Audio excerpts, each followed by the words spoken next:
Jake Morrison stood in the center of the massive crystal chamber, trying not to show how nervous he felt.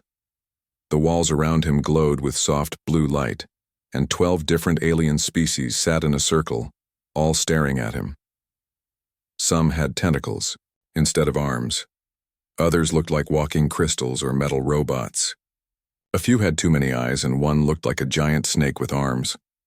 The room was silent except for the soft humming of translation devices. Jake wore his formal military uniform, but he could feel the scars under his shirt burning like they always did when he was stressed. The radiation burns covered most of his chest and back. Neural damage from exotic energy had left permanent marks down his spine. Small crystal fragments were still stuck in his ribs from the Kepler station disaster. "Captain Morrison," said the snake-like alien at the center of the group. Her name was Silthera, and she was the head healer of the Galactic Council. "You stand accused of violating the Sapient Species Protection Act, specifically illegal genetic modification and cybernetic enhancement." Jake kept his face calm. "I don't know what you're talking about. 3 months ago, your ship responded to a distress call at Kepler Station," Silthera continued. "The station was exposed to exotic matter radiation, levels that would kill any known life form in minutes. Yet you and your crew not only survived, you rescued 47 civilians. We did our job," Jake said simply. Another alien spoke up. This one looked like it was made of living metal. "The radiation readings from your ship's log show exposure levels of 15,000 rems per hour. No biological creature can survive more than 500 rems total." "Yet here I am," Jake replied. The crystal alien next to the metal one leaned forward. Her voice sounded like wind chimes. "Your medical records show injuries that should have killed you 6 times over. Severe radiation poisoning, neural pathway damage, foreign matter embedded in vital organs, blood loss exceeding 60% of total volume, and exposure to vacuum for over 20 minutes. Jake nodded. "It was a rough day." "Impossible," hissed Silthera. "Show us." 2 guard robots stepped forward. Jake knew this was coming. He slowly unbuttoned his uniform shirt and let it fall to the floor. The aliens in the chamber made various sounds of shock and disbelief. Jake's torso looked like a map of disasters. Burn scars covered most of his chest in twisted patterns. Purple lines ran down his spine where neural damage had been repaired. Small crystal shards glinted under his skin near his heart and lungs. Surgical scars crossed over older injuries in a web of healed trauma. Silthera slithered closer, her large eyes studying every mark. "These burns show exposure to Type 7 exotic radiation. This level of damage should have destroyed your cellular structure completely." "But it didn't," Jake said. "These neural scars," she pointed with one clawed finger, "show complete severance of your spinal communication pathways. You should be paralyzed." "I'm not. These crystal fragments are still growing. They should have poisoned your blood and stopped your heart." Jake looked down at his chest. The crystals did seem a bit bigger than last month. "They don't seem to bother me much." The metal alien stood up, his voice booming. "This is clear evidence of illegal modification. No natural species could survive such trauma." "Humans aren't like other species," Jake said, putting his shirt back on. "Explain," demanded Silthera. Jake thought about how to explain something. That seemed obvious to him. "We're just tough, I guess. Always have been." "Tough?" The crystal alien's voice rose higher. "Captain, our medical databases contain information on over 3 million species across the galaxy. Not one of them could survive what you have experienced. Well, now you know about humans." The chamber erupted in angry voices. Some aliens clicked rapidly. Others made deep rumbling sounds. The snake alien raised her hand for silence. "Captain Morrison, if humanity has developed illegal enhancement technology, we need to know. The Safety Act exists to prevent arms races and protect weaker species." "We haven't developed anything," Jake said firmly. "This is just how we are." "Impossible." "You keep saying that word," Jake replied. "But I'm standing here, aren't I?" Silthera studied him for a long moment. "Very well. We will conduct a full medical examination. Our finest healers will study you completely. If we find any evidence of artificial enhancement, Earth will be quarantined, and humanity will face severe restrictions. Jake felt a chill run down his damaged spine. Quarantine meant no trade, no travel, no contact with other species. Earth needed the resources and technology they got from galactic civilization. And if you don't find anything, then we will have to accept that humans are unusual. The metal alien stepped forward. I want to study his crew as well. One specimen could be an anomaly. Agreed, said Silthera. Captain, contact your ship. We want to examine your entire crew. Jake activated his communication device. Morrison to Defiance. Captain, came the voice of his second-in-command, Lisa Hayes. How's the trial going? They want to run some medical tests on all of us. Think you can handle it, Lisa laughed. After Kepler Station, this should be easy. Bring Ryan, Sam, and Kate. Leave the ship with a skeleton crew. On our way, sir. Jake closed the communication channel and looked around the chamber. My crew will be here in 2 hours. They've all got scars, too. We shall see, Silthera said ominously. Dr. Kethamora will lead the examination. She is our most skilled biological researcher. The crystal alien nodded. I have studied life forms for 50,000 years, Captain. I have never encountered anything that could not be explained by known science. Well, Jake said with a slight smile, you're about to learn something new. The chamber fell silent again. Jake could feel the weight of 12 alien gazes studying him, trying to figure out how he was still alive. He understood their confusion. Before humans met other species, they thought everyone was as tough as they were. Learning that most aliens could die from things humans considered minor injuries had been a surprise. But Jake had grown up hearing stories from his grandfather about the old wars on Earth, when humans fought each other with weapons that should have ended their species. He'd learned about the plagues and disasters and ice ages that humans had survived. Maybe other species hadn't gone through the same trials. As he waited for his crew to arrive, Jake wondered what the aliens would think when they met Lisa, who had walked through a chemical fire to save civilians, or Ryan, who had once fixed a reactor core while being cooked by radiation, or Sam, who had performed surgery on himself after being shot. Maybe then they'd understand that humans weren't enhanced or modified. They were just the product of a very dangerous planet and a very long history of refusing to die. The crystal alien, Dr. Kethamora, was studying him with eyes that looked like diamonds. Tell me, Captain, what is the most dangerous thing you have ever survived? Jake thought about it. You mean this week or in general? Dr. Kethamora led Jake Morrison through a series of white corridors deep beneath the crystal chamber. Her body made soft chiming sounds as she moved, like walking music. Behind them followed 3 other alien doctors, Telwyn, who looked like he was made of flowing energy, and 2 Krolik surgeons with metal arms that could split into dozens of smaller tools. This is our main medical facility, Dr. Kethamora explained, as they entered a huge room filled with strange machines. We have equipment here that can scan every atom in your body and rebuild it if necessary. Jake looked around at the devices with interest. Some looked like giant metal flowers that opened and closed. Others hummed with energy that made his scars tingle. Fancy stuff. The most advanced medical technology in the galaxy, said one of the Kroliks, his metal voice proud. I am Dr. Vexhai. I have performed surgery on creatures from gas giants to crystalline beings. I have never failed to understand a biological system. And I, said Telwyn, his voice sounding like wind through leaves, can read the energy patterns of any living thing. Your soul itself cannot hide from my scans. Dr. Kethamora gestured to a platform in the center of the room. Please lie down. Captain, we will begin with basic structural scans. Jake climbed onto the platform, which was surprisingly comfortable. Above him, a series of rings began to rotate, each one glowing with different colored lights. He felt warm, tingling sensations as various energies passed through his body. Fascinating, Dr. Kethamora said as data appeared on floating screens around the room. Your bone density is 40% higher than baseline human readings in our database. Is that good or bad? Jake asked. It should be impossible. Bones this dense would make movement difficult, yet your muscle structure has adapted to compensate.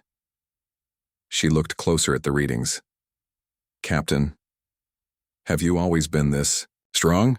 Jake thought about it. I've gotten stronger over the years, especially after dangerous missions. My body seems to learn from getting hurt. The Krolix doctors exchanged glances with their mechanical eyes. Learning from trauma is not how biology works, Dr. Vexhai said. Damage weakens biological systems. It does not strengthen them. Maybe for your species, Jake replied. Humans work differently. Telwyn floated closer, his energy form shifting colors. I am reading your neural pathways now. This is unprecedented. Your spinal cord shows complete severance in 3 locations, yet somehow new pathways have grown around the damage.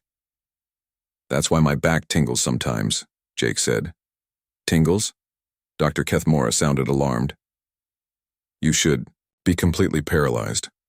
These new neural pathways, they are not following any known biological patterns. It is as if your nervous system is redesigning itself. The scans continued for hours. Jake dozed on the comfortable platform while the aliens studied every part of his body. He could hear them talking in excited voices, occasionally making sounds of disbelief. Look at his cellular regeneration rate, Dr. Vexhai said.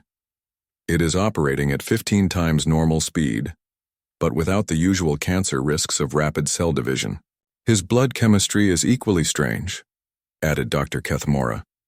I am detecting antibodies for diseases that do not exist in our medical databases. How can he have immunity to illnesses he has never encountered? Telwyn's voice was filled with wonder. His brain activity is showing adaptation patterns I have never seen. It is as if his mind is constantly preparing for new types of threats. Jake opened his eyes. Are you done yet? My crew should be here soon. Not yet, Dr. Kethmora said. I want to examine these crystal fragments in your chest more closely. A new machine moved over Jake, its sensors focusing on the small shards embedded near his heart. The doctor's voice became very quiet. Captain, these crystals are not inert. They are growing very slowly. They should be poisoning your bloodstream with exotic matter. Yeah, I know, Jake said. Been doing that for 3 months now. How are you still alive? Jake shrugged. My body seems to be adapting to them. Sometimes I feel like they're giving me energy instead of hurting me. The room fell silent except for the humming of machines. Jake could see the alien doctors looking at each other with expressions he couldn't read. Dr. Kethmora, said Telwyn slowly, I think we need to examine his memories. Memories? Jake sat up. What do you mean? My species can read the energy patterns of thoughts and experiences, Telwyn explained. If you permit it, I can see how you survived your injuries. Perhaps that will help us understand. Jake considered this. He didn't like the idea of an alien poking around in his head, but if it would help clear humanity's name, he'd do it. Will it hurt? Not at all. You may experience some vivid recollections. Go ahead. Telwyn moved closer, his energy form shifting to a soft blue color. Jake felt a strange tickling sensation in his mind, like someone gently brushing his thoughts. Suddenly, he was back at Kepler Station. He could feel the heat of the radiation again, the burning in his lungs, the crystal shards cutting into his chest as he carried survivors to safety. But this time, he could also feel Telwyn's presence in his mind, experiencing everything alongside him. The alien's shock was immediate and overwhelming. Through their mental connection, Jake felt Telwyn's disbelief at the levels of pain and damage Jake had endured while remaining conscious and functional. But then something unexpected happened. Telwyn went deeper into Jake's memories, beyond the recent disaster. He saw Jake as a child, watching his parents die when their colony, ship's life support failed. He saw Jake's first combat mission, where he'd continued fighting with a piece of shrapnel in his lung. He saw years of dangerous rescues, impossible missions, and injuries that should have ended his career. And then Telwyn went even deeper, into genetic memories that Jake didn't even know he had. Suddenly, they were both experiencing flashes of human history. Ancient humans facing down predators with nothing but primitive weapons. Survivors of plagues that killed most of their communities. People walking across frozen continents during ice ages. Soldiers in wars that lasted for decades. Telwyn's energy form flickered and he pulled back, his colors shifting rapidly between shock and amazement. "What did you see?" Dr. Kethamora asked urgently. Telwyn's voice was barely a whisper. "They are not just tough. They are the children of the toughest. Every generation of their species has been tested by disasters that would exterminate most civilizations. Only the strongest survive to have children." Dr. Vexahai's mechanical voice was skeptical. "You are saying they evolved to be nearly indestructible?" "Not indestructible," Telwyn replied, "but capable of adapting to anything that does not immediately kill them. And their definition of immediately is very different from ours." Jake sat up on the platform feeling dizzy from the memory experience. "So you believe us now?" Dr. Kethamora was studying her scanner readings with growing amazement. "Captain, your body is still adapting. The radiation exposure, the crystal fragments. Even our medical scans are triggering new developments in your biological systems." "Is that bad?" "I do not know. This should not be possible." A chime sounded through the medical facility. Dr. Kethamora activated a communication device. "Yes?" "Doctor, the rest of Captain Morrison's crew has arrived. Should we bring them to the examination room?" Dr. Kethamora looked at Jake, then at her fellow doctors. "Yes. Bring them all. If Captain Morrison is representative of his species, we need to understand exactly what humanity is capable of." Jake smiled. "Just wait until you meet Lisa. She makes me look fragile." Lisa Hayes walked into the medical facility like she owned the place. Behind her came Ryan Clark, Sam Peterson, and Kate Sullivan, all wearing their dress uniforms and looking completely calm despite being surrounded by alien technology. Jake felt proud watching his crew. They'd been through hell together, and it showed in the way they moved with quiet confidence. "Captain," Lisa said with a slight smile, "how was your checkup?" "Educational," Jake replied. "They're having trouble believing we're natural." Dr. Kethamora studied the newcomers with intense interest. Lisa was tall and lean, with short brown hair and several small scars on her hands and neck. Ryan was built like a bear, with arms that showed old burn marks from working on hot machinery. Sam looked like a typical doctor, except for the missing left arm that had been replaced with a mechanical prosthetic. Kate was young, but had the steady eyes of someone who'd seen too much combat. "Please all of you remove your upper garments," Dr. Kethamora said. "We need to examine your injuries." "All business, huh?" Ryan chuckled as he unbuttoned his shirt. "Can't say we weren't warned." As the crew undressed, the alien doctors made various sounds of shock and disbelief. Lisa's back was covered in chemical burn scars from when she'd run through a burning factory to save trapped workers. Ryan's chest and arms showed radiation burns and metal fragments from countless engine repairs. Sam had surgical scars where his arm had been removed, plus burn marks from performing emergency surgery on himself. Kate had bullet wounds, knife scars, and the distinctive purple marks of exotic energy exposure. "This cannot be real," whispered Dr. Vexahai. "These 4 individuals show collective trauma that should have killed them dozens of times over." "Yet here we are," Lisa said cheerfully, "ready for whatever test you want to run." Telwyn floated closer to Lisa, his energy form shifting to curious colors. "Commander Hayes, may I read your memories as I did with Captain Morrison?" "Sure, but fair warning, I've got some pretty rough stuff in there." Telwyn touched her mind gently, and immediately, his form flared bright red with shock. Through their connection, he experienced Lisa walking through a chemical fire that reached 800 degrees, her skin burning as she carried unconscious civilians to safety. He felt her lungs filling with toxic smoke, her eyes melting from the heat, yet somehow she kept moving until everyone was safe. But like with Jake, Telwyn went deeper. He saw Lisa as a teenager, surviving a plague that killed half her colony. He saw her first military mission, where she'd continued commanding her unit, despite having 3 broken ribs and internal bleeding. He saw years of impossible rescues, and desperate fights. And then he touched the genetic memories, flashes of human women throughout history, mothers protecting their children from predators, nurses working through disease outbreaks, soldiers defending their homes against overwhelming odds, survivors leading others through disasters that should have ended civilizations. Telwyn pulled back, his energy form flickering wildly. They are all like this. Every one of them. Dr. Kethmora ran her scanners over Ryan next. The big engineer lay on the examination platform with his arms behind his head, completely relaxed despite being surrounded by alien technology that could have dissected him in seconds. Your cellular structure shows adaptations to extreme heat and radiation, she reported. Your lung capacity is 30% higher than baseline human normal. Your nervous system has developed redundant pathways around damaged areas. Makes sense, Ryan said. I work in engine rooms, gets pretty hot in there. Hot enough to kill most species, Dr. Vexhai pointed out. Well, yeah, that's why most species don't make good engineers. Dr. Kethmora moved to Sam Peterson, studying his mechanical arm with interest. Dr. Peterson, according to your medical records, you removed your own arm after it was damaged by exotic energy.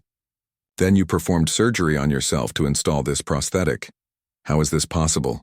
Sam shrugged with his remaining arm. It was either that or die. The arm was poisoning my bloodstream and I was the only doctor available. You performed surgery on yourself while conscious? Had to stay awake to make sure I didn't mess up. Wasn't fun, but I've had worse.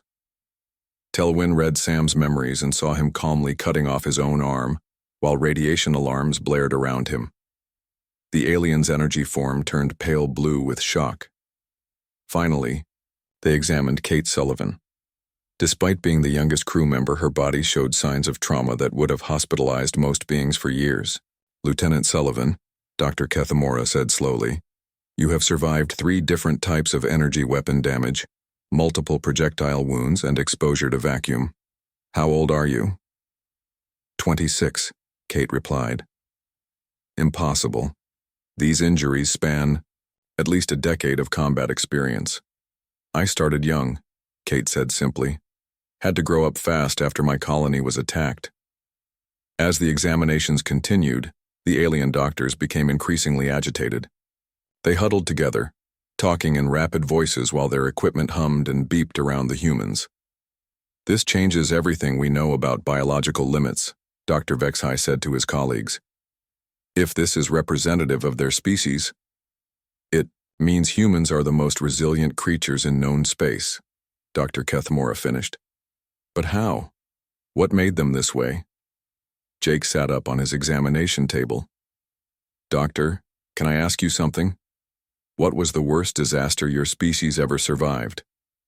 Doctor, Kethmora thought for a moment. A volcanic eruption destroyed one of our major cities about 3,000 years ago.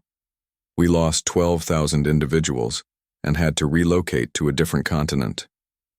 And your species? Telwyn's colors shifted thoughtfully. A solar flare damaged our energy matrices.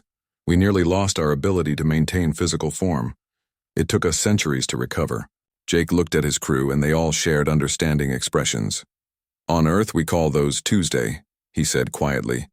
Humans have survived ice ages that lasted 50,000 years, plagues that killed 90% of our population, wars that went on for decades, asteroid impacts, supervolcano eruptions. We've been nearly extinct dozens of times. But you survived, Dr. Kethmora said. More than survived, Lisa added. We got stronger. Every disaster taught us something new. Every catastrophe that didn't kill us made us harder to kill the next time. Ryan nodded. My grandfather used to say that humans are like metal. Heat and pressure don't destroy us, they make us stronger. Dr. Vexhai's mechanical voice was filled with something like awe. You are saying that your entire species has been forged by constant adversity? Pretty much, Sam said. And the thing is, we're still adapting. Every new challenge, every new environment, every new threat just gives us another chance to prove we're tougher than whatever's trying to kill us. Kate smiled. Besides, what doesn't kill you makes you stronger, right? Telwyn's energy form shifted to deep purple, which Jake was learning meant confusion. But this should not be possible. Constant trauma should weaken a species, not strengthen it. Maybe for other species, Jake said. But humans are stubborn. We don't like to lose. And we really don't like to die. Dr. Kethamora was staring at her scanner readings with an expression of growing wonder and fear.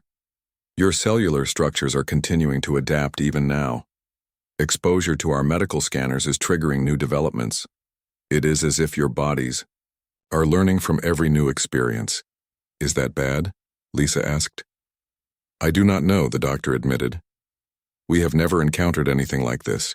Your species appears to be designed for survival in conditions that would exterminate most civilizations. Jake looked around at the advanced alien technology surrounding them. Doctor, can I ask you another question? What do you do when you encounter something that might destroy your civilization? We study it carefully. We develop technology to protect ourselves. We sometimes retreat to safer areas. We punch it in the face and see if it hits back, Ryan said with a grin. The alien doctors fell silent, finally beginning to understand what they were dealing with. Humans weren't just tough. They were the evolutionary product of a planet and a history that had spent millions of years trying to kill them and failing, and now they were loose in the galaxy. The next morning, Jake and his crew were brought to a different facility. This one was much larger and filled with equipment that looked designed for testing rather than healing. The walls were thick metal instead of crystal, and everything had a military feel to it. Silthera was waiting for them along with several council members Jake hadn't seen before. There was a massive red alien that looked like a walking tank, a floating jellyfish creature surrounded by electricity, and something that resembled a giant insect with too many arms. Captain Morrison, Silthera said, her snake-like body coiled in what might have been nervousness. Dr. Kethamora's report is disturbing. She claims that your crew represents normal human capabilities. We're pretty average, Jake confirmed. The red tank alien stepped forward, his voice booming through the chamber. I am General Krexdan of the Warrior Guild. If what the doctors claim is true, then humans might be the finest soldiers in the galaxy. We're not soldiers, Lisa said firmly. We're rescue specialists. Same thing, different motivation, the general replied. Today we will test your limits. We want to know exactly what humans can endure. Kate raised an eyebrow. Test. Our limits? That sounds ominous. The jellyfish creature floated closer, electricity crackling around its transparent body. I am Counselor Zeftai. These tests have been used to measure the capabilities of warrior species for thousands of years. Most participants barely survive. The first challenge. What kind of challenges? Sam asked. Silthera gestured to a series of doors along the chamber walls. Environmental extremes, pressure tests, toxic atmospheres, radiation exposure, pain tolerance. We will start with conditions that have proven fatal to most species and work our way up. Ryan cracked his knuckles. Sounds fun. Do we get prizes for winning? The aliens exchanged glances that Jake was learning meant they thought humans were insane. The first test was temperature extremes. The crew was led into a chamber that could simulate everything from the surface of a frozen moon to the edge of a star's corona. They started with cold that would freeze most species solid in seconds. Jake and his crew stood in the chamber wearing basic environmental suits as the temperature dropped to -200 degrees. The aliens watched through thick windows, expecting to see the humans collapse or demand to be removed. Instead, the crew started joking around. Remember that winter on New Alaska? Lisa called out. This isn't even as cold as our barracks were. At least this cold is dry, Ryan replied. That humid cold on Europa was worse. The temperature kept dropping. At -300 degrees, most known species would die even in environmental suits. The humans were doing jumping jacks to stay warm. This is impossible, General Krexdan muttered. Their equipment is not rated for these temperatures. The equipment is fine, Dr. Kethamora said, studying her readings. Their bodies are generating additional heat. Somehow they are adapting to the cold in real time. The heat test was next. As the temperature climbed past levels that would cook most aliens, the humans simply removed layers of clothing and kept talking. Reminds me of that reactor fire on Station 7, Kate said conversationally as the air around them shimmered with heat. Or fixing the engines on the Defiance during that solar storm, Ryan added. Now that was hot. At 800 degrees, the aliens expected to see the humans collapse. Instead, Sam was giving a lecture about heat stroke prevention to his crewmates. The pressure tests were equally baffling to the observers. The humans were compressed to pressures that would flatten most beings, then decompressed to near vacuum conditions. They complained about ear popping and made jokes about deep sea diving. The radiation test actually seemed to energize them as exotic particles bombarded their bodies at levels that would sterilize most planets. The humans' life signs grew stronger. I feel tingly, Kate announced. Like that time I got struck by lightning. You've been struck by lightning? Telwyn asked. Through the communication system. Twice, once on purpose to restart my heart after that accident with the energy core. The aliens fell silent. The toxic atmosphere test involved exposures to chemicals that would dissolve most biological matter. The humans held their breath, made faces about the smell, and waited patiently for it to be over. Smells like that swamp gas on Titan Colony, Lisa observed. Remember when the air recyclers broke? Could be worse, Sam replied. Could be whatever that yellow stuff was on Beta Station. By the 10th test, the aliens were running out of ideas. They had exposed the humans to gravitational forces that should have turned them into paste, magnetic fields that should have disrupted their nervous systems, and energy patterns that should have torn apart their molecular structure. The humans kept asking when the real tests would start. General Krextan was pacing back and forth, his massive form agitated. This cannot be normal. These must be your finest warriors, your most enhanced specimens. We told you, Jake said patiently. We're rescue workers. If you want to see our best warriors, you'd have to talk to the Marines. Marines? Military specialists. They're tougher than us. The general made a choking sound.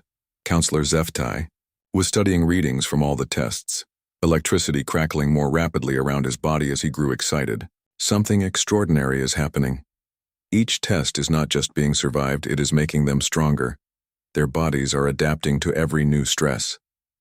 Dr. Kethmora nodded. I am seeing the same thing. Captain Morrison's radiation resistance has improved by 20% since this morning. Commander Hayes's temperature tolerance has expanded. Their bodies are learning from every challenge. Learning? Silthera sounded alarmed. You mean they are evolving during the tests? In real time, Dr. Kethmora confirmed. And not just individually. Watch this. She pointed to her scanner display. When one of them adapts to a stress, the others begin showing similar adaptations. Within minutes, they are somehow sharing survival traits. Telwyn's energy form brightened. I am detecting pheromone exchanges and bioelectric field interactions. When one human encounters a threat, they unconsciously signal the adaptation to the others. The aliens stared at the humans who were sitting in the test chamber sharing ration bars and comparing notes about which challenges reminded them of previous adventures. They are not just individually resilient, Dr. Vexhai said slowly. They are a collectively adaptive species. Challenges that should weaken them make the entire group stronger. General Krextan activated the communication system. Humans, we have one final test. The Gauntlet of Extinction. It consists of 5 challenges, based on disasters that have destroyed entire civilizations. Are you willing? Jake looked at his crew. They all nodded. Bring it on, he said. The first challenge was based on the fall of the Velnari Empire, a combination of plague, famine, and environmental collapse that had killed billions. The humans were exposed to disease agents that had wiped out entire star systems. They got slightly sick and then got better, stronger. The second challenge recreated the Zithak disaster, gravitational anomalies that had crushed their homeworld. The humans were compressed under forces that had flattened mountains. They complained about feeling heavy and asked if they could sit down. The third challenge simulated the Korthak solar death. Their star had gone supernova while they were still planet-bound. The humans faced radiation and heat levels that had sterilized 3 solar systems. They sweated a lot and asked for water bottles. The fourth challenge was the Mind Break Wars, psychic attacks that had driven the ethereal species completely insane. The humans were subjected to mental assaults that had shattered civilizations. They got headaches and asked if anyone had aspirin. The fifth challenge was the worst, a combination of all previous disasters plus exotic matter exposure that existed outside normal space-time. It was designed to be completely unsurvivable. The humans worked together to protect each other, sharing resources and keeping spirits up with jokes and encouragement. When the test ended, they were tired, but alive. More than alive. They were stronger than when they started. The alien observers stood in stunned silence as the humans emerged from the gauntlet looking like they'd just finished a particularly challenging workout.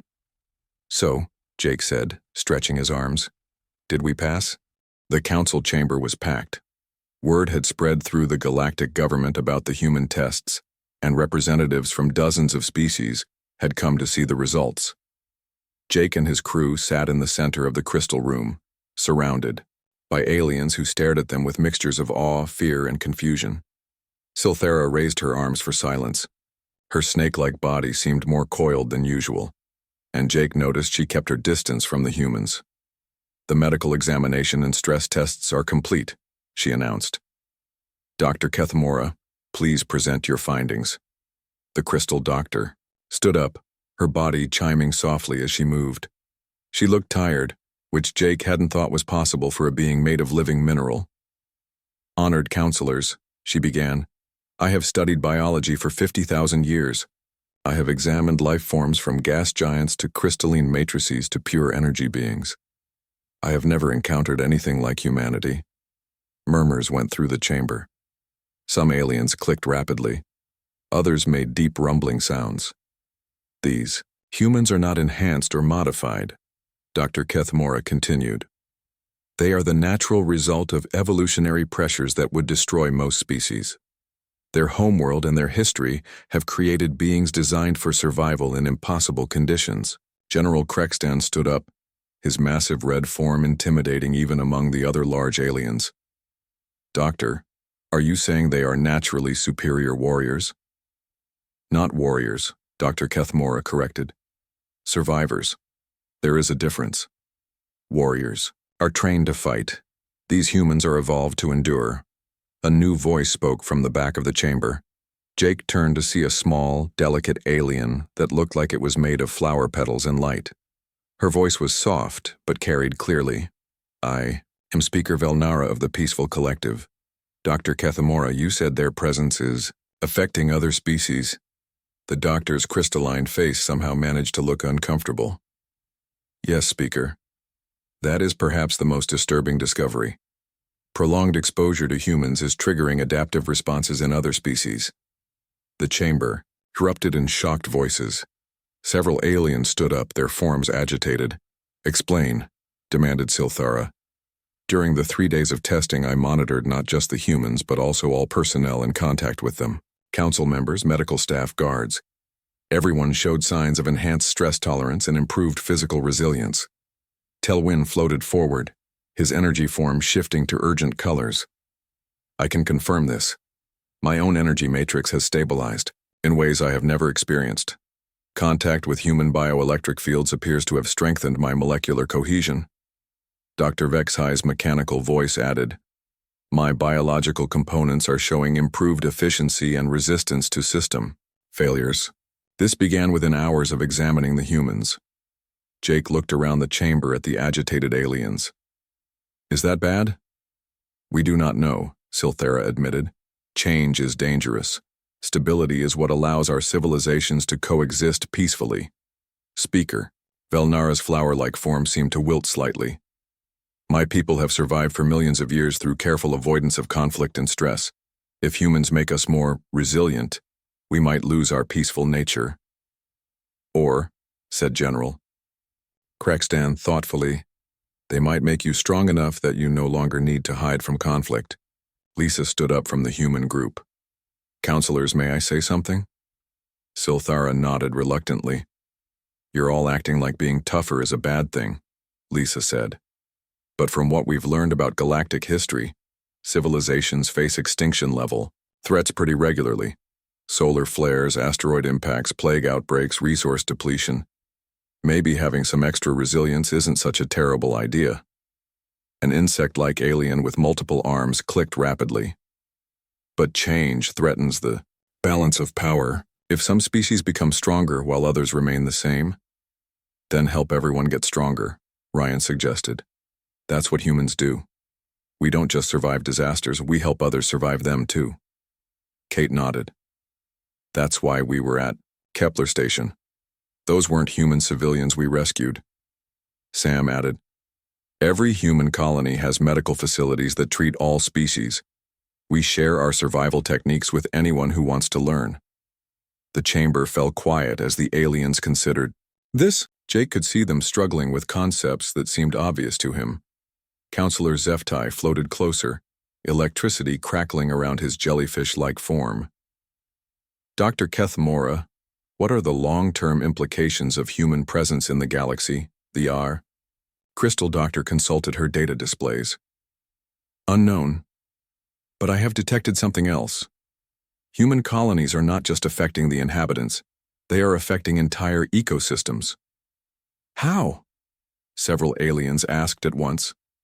Worlds where humans have settled show increased biodiversity, more stable weather patterns, and improved resistance to environmental disasters. It appears that humans do not just adapt to their environment, they make their environment more adaptable. General Krextan's booming voice filled the chamber. Are you saying they make everything around them stronger? It appears so. Predator. Species near human settlements develop better hunting strategies but also better cooperation with other species. Plant life becomes more resistant to disease and climate change. Even the geological stability of planets improves. Telwyn's energy form brightened. They are not just survivors. They are improvers. They make survival easier for everyone around them. Jake shrugged. Makes sense to us. A stronger community is a safer community. Why would you want your neighbors to be weak? The alien response to this simple statement was fascinating. Some species seemed to understand immediately. Others looked confused or afraid. A few appeared to be having philosophical crises. Silthera slithered to the center of the chamber. The Council must now decide humanity's place in galactic civilization. We have 3 options. She gestured to a display that showed different scenarios. First, quarantine. We isolate Earth and prevent human expansion to protect the stability of current galactic civilization. Angry murmurs came from some aliens while others nodded agreement. Second, restricted integration. We allow limited human presence but monitor and control their influence. Third, and here her voice grew uncertain, full integration with a special role. What kind of special role? Jake asked. General Krextan answered. There have been 5 extinction-level threats to galactic civilization in recorded history. Solar phenomena that destroy star systems, plague outbreaks that spread between species, invasion by hostile entities from outside our galaxy, resourcing, depletion that triggers massive wars. Each time, civilizations fell because they could not adapt quickly enough. Speaker Velnara's voice was soft but clear. We have always survived through avoidance and careful resource management. But perhaps we need a different kind of survival strategy. Counselor Zeftai's electricity crackled more rapidly. The proposal is to offer humanity a position as the galaxy's extremist guard. When situations become impossible, when normal approaches fail, when civilizations face extinction, we call in the humans. Jake looked at his crew. They were all smiling. You want us to be the galaxy's emergency response team? Lisa asked. More than that, General Krextan said. You would be our survival specialists. Not just for rescue missions, but for teaching other species how to be more resilient, how to adapt, how to endure. And in return? Jake asked. Full, galactic citizenship, access to all technology and resources, the right to establish colonies anywhere, and the knowledge that when the next great disaster comes, and it will come, the galaxy will be ready for it. The chamber was silent as the Council waited for humanity's response. Jake stood up and looked around at all the alien faces watching him. Some were afraid, some were hopeful, some were curious. All of them were waiting to see what humans would choose. "Counselors," he said finally, "humanity accepts." The vote was closer than Jake expected, but it passed. As the session ended and the crowd of aliens began to disperse, Silthara approached the human crew. "Captain Morrison," she said, "I hope we have made the right choice." Jake smiled. "Don't worry, Counselor.